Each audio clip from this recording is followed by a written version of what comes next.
किसान कमेरे एकजुट होंगे तो बदलाव होगा, वरना जिस धर्रे पर राजनीति चल रही आ रही है उसी पे चलती रहे। हक मांगने से नहीं मिलता, छीनने पड़ते हैं। 5 साल में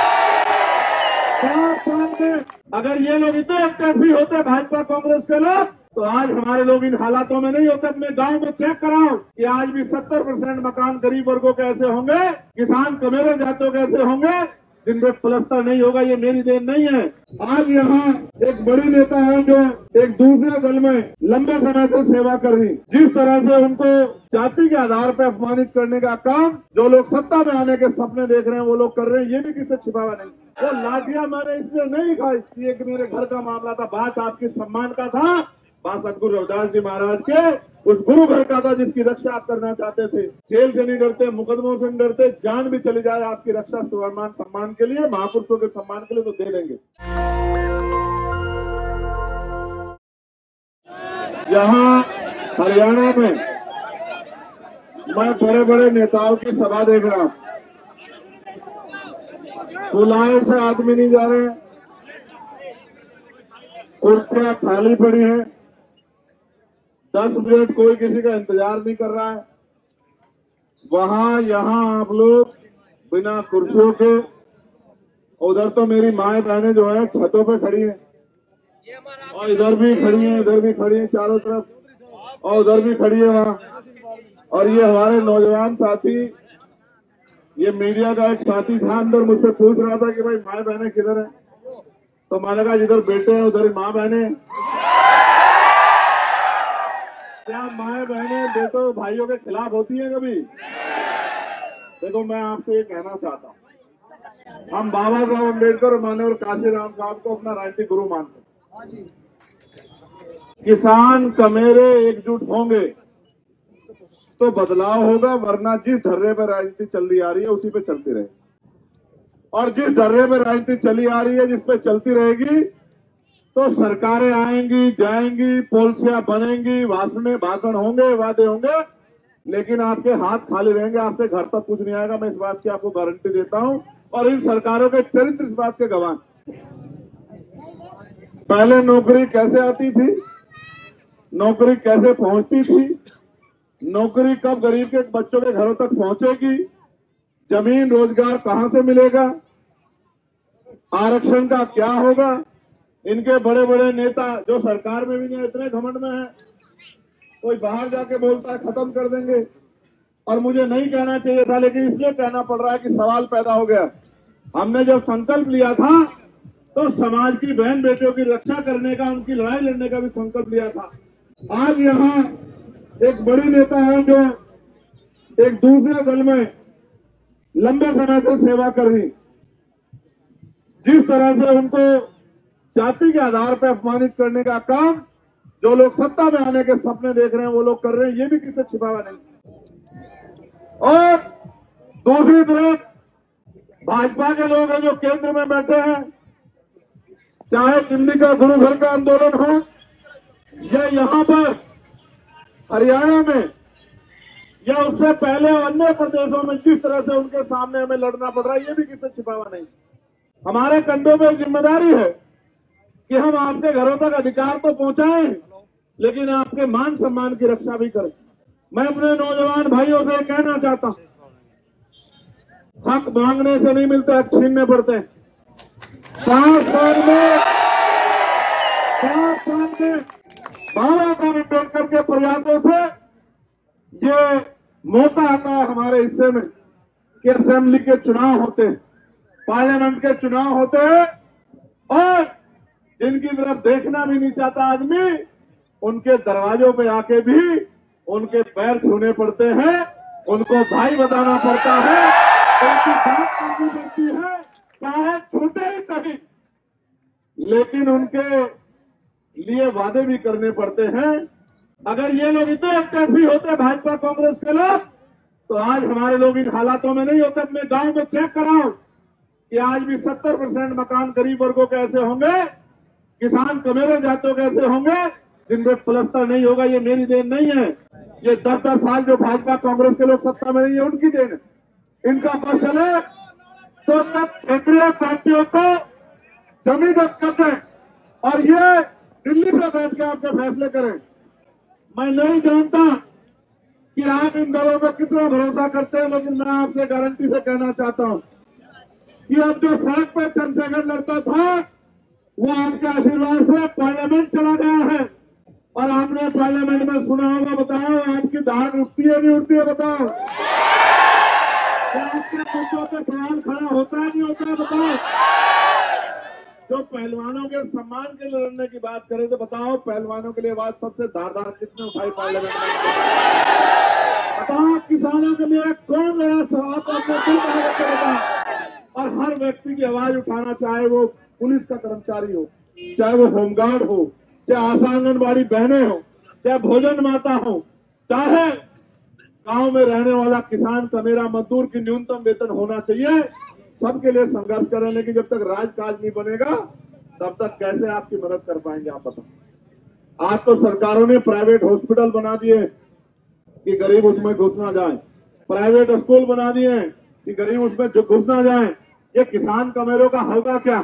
मैं आपसे कहना चाहता हूं, आप मौका दो और आपके इस मौके से आपके घरों तक योजनाएं पहुंचाने का और आपके स्वाभिमान सम्मान की लड़ाई लड़ने का काम हम लोग करेंगे। क्या आपका भरोसा हमारे साथ है? दोनों हाथ जाके बताओ अगर भरोसा साथ है तो एक हाथ उठाएगा उसकी मानी नहीं जाएगी, जो दोनों हाथ उठाएगा उसकी भी मानी जाएगी। तो जेजेपी के बहादुरी उठाओ, जेजेपी के बहादुरी उठाओ, हिम्मत मत हारना, हिम्मत मत हारना। मेरी बात को याद रखना, ये आपका मनोबल गिराने के लिए सब लोगों ने मिलजुल के इस आदमी को दफन करने के लिए पूरा प्रयास किया है। उनके आंखों में अगर कोई खटक रहा है, कांग्रेस के तो भाजपा नहीं खटक रही और भाजपा वालों की आंखों में कांग्रेस नहीं खटक रही। ये 36 साल का नौजवान जो कुछ बदलाव करने की हिम्मत रख के मैदान में है, ये खटक रहा है कि किस तरह से इसको कर लो। क्या आज भाजपा के कितने लोग कांग्रेस में शामिल हुए आपने नहीं देखा क्या? कितने लोग शामिल हुए? कल अगर सरकारों में आप लोगों ने गलती से मौका दे दिया तो कल वो वहीं बैठ के जो है अपनी पॉलिसी तैयार करेंगे, उनसे कोई जवाब नहीं पूछेगा, लेकिन सवाल दुश्मन से पूछा जाएगा। मैं आपसे कहना चाहता हूं, इनकी बातों में बताओ, हम किसान कमेरों की एकता बनाने निकले हैं। भाई कमल बराड़ा जी, भाई विजय जी, भाई सुखदेव जी, भाई संतलाल जी और हमारे यहाँ के तमाम नेता जो हैं वो दिन रात मेहनत कर रहे हैं। और आप जानते हैं कि जब जब आपके स्वाभिमान सम्मान की लड़ाई लड़ी गई, चाहे दिल्ली हो या कहीं और, हमने अपनी खून चुकाकर भी, मैं तो हरियाणा के साथियों का धन्यवाद करूंगा, यहां भी वो नौजवान होंगे, ये खड़े हैं नौजवान जिन्होंने जब दिल्ली में गुरु घर का आंदोलन हुआ, आप जानते हैं इस समय जब चुनाव चल रहा था, 21 अगस्त को आंदोलन हुआ था, आज मैं जेल काट रहा था, आपको याद है या नहीं है बताओ? वो लाठियां मैंने इसलिए नहीं खाई थी, एक मेरे घर का मामला था, बात आपकी सम्मान का था, बात सदगुरु रविदास जी महाराज के उस गुरु घर का था जिसकी रक्षा आप करना चाहते थे। मैं तो कर्जदार हूं हरियाणा का कि हरियाणा के 55 नौजवानों ने मेरे साथ कंधे से कंधा मिला के जेल काटने का काम किया। लेकिन जेल से नहीं डरने वाले हम लोग, जेल से नहीं डरते, मुकदमों से नहीं डरते, जान भी चली जाए आपकी रक्षा स्वाभिमान सम्मान के लिए, महापुरुषों के सम्मान के लिए तो दे देंगे। लेकिन मैं आपसे मदद मांगने आया हूं, ये बताओ इस बार मेरी मदद करोगे नहीं करोगे बताओ? सिर्फ वोट दोगे तो एक मदद होगी, अगर मन पक्का करके खुद से दुष्यंत चौटाला और चंद्रशेखर आजाद बन जाओगे तो फिर इतिहास लिखा जाएगा। मेरी बात को आपको याद है। आपको खरीदने के लिए पैसा भी लेके आएंगे, शराब भी लेके आएंगे, मिठाई भी लेके आएंगे, आपके रिश्ते भी जोड़ेंगे, लेकिन चुनाव के बाद आपको ढूंढने नहीं मिलेगा। कौन मिलेगा आपके बीच में बताओ? इसलिए कह रहा हूं, ये वोट का अधिकार बिकने के लिए नहीं मिला। और ये तो वो गांव है जिसमें माननीय काशीराम साहब मेरे गुरु ने कैडर किया, इन्होंने मेरे वजन का आइडिया लगाया। आपके वजन का आइडिया तो नहीं लगा सकते लोग, इन्होंने वजन का आइडिया लगा के लगभग 80 किलो लड्डू की व्यवस्था की है यहाँ मुझे तोड़ने के लिए। और मैं इनसे कहता हूँ, आप तो मुझे अपने सर के बराबर का बाल रख के भी तोलना चाहोगे तो आपका बाल जो है सम्मानित होगा, मेरा वजन उसके बराबर नहीं होगा। लेकिन मैं आपको कहता हूं कि आप ये जो नौजवान हैं, ये अगर घर से निकल के 1 घंटा भी मेरी मदद उचाना में करा देंगे तो मैं लिख के देता हूं कि उचाना इतिहास भी लिखेगा। और इस बार ना इधर की हवा ना उधर की हवा, आप देख रहे हैं इस बार आपकी बात उचाना की चंडीगढ़ में और मजबूती से जाएगी। मेरी बात को इशारों में समझ लेना। अच्छा सोचो कांग्रेस के लोग आगे बढ़ जाए तो मेरा उन पे क्या अधिकार है बताओ? क्या वो मेरे कैसे काम करेंगे? वो तो अपनी पार्टी के नेता को गाली दे रहे हैं, मुझे तो वो सपने में पता नहीं क्या कहते हैं। उजाले में तो कहने की हिम्मत जुटानी पड़ेगी। भाजपा के लोग अगर सत्ता में तो मेरी सुनेंगे क्या? कौन सुनेगा मेरी सुनेंगे वो जो मेरे साथ हैं, जिन पे मेरा जोर। अगर आजाद समाज पार्टी जेजेपी का एमएलए जीता तो उसका कलम पकड़ के काम करवा सकता हूं। और अगर भाई दुष्यंत आगे बढ़ जाते हैं तो इनसे मैं कह के भी और इतना भी दम रखता हूं कि मैं इनसे कलम पकड़ के कह सकता हूं कि यार मदद करके काम करवा। मगर वहां तक भेजने की जिम्मेदारी तो आपके हाथ में, मेरा तो वोट नहीं है।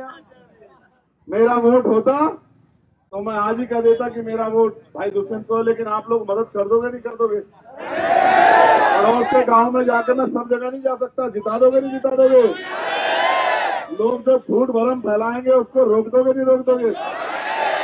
और एक बात और सुनो, हमारे बड़े बड़े नेता भी आएंगे, उनकी रैली में तो चले जाना, सम्मान भी रखना होता है।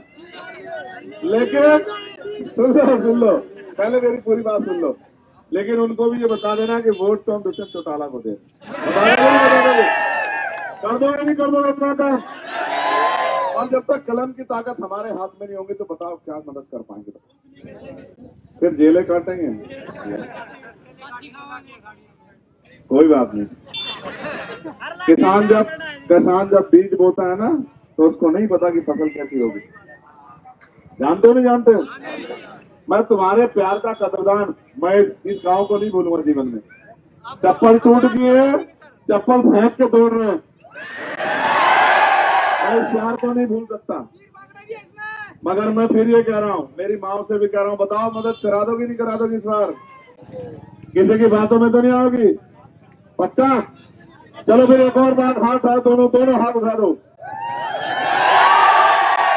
और हमारा निशान क्या है बताओ? जोर में बताओ क्या निशान? पक्का? नेशनल दस्तक की आपसे गुजारिश है कि अगर इसको बचाना चाहते हैं तो नेशनल दस्तक को सब्सक्राइब करने के लिए रेड कलर के सब्सक्राइब बटन को दबाएं, फिर बेल आइकन की घंटी दबाएं। नेशनल दस्तक को बचाने के लिए बहुत जरूरी है कि हर खबर को शेयर करें, लाइक करें, कमेंट जरूर करें।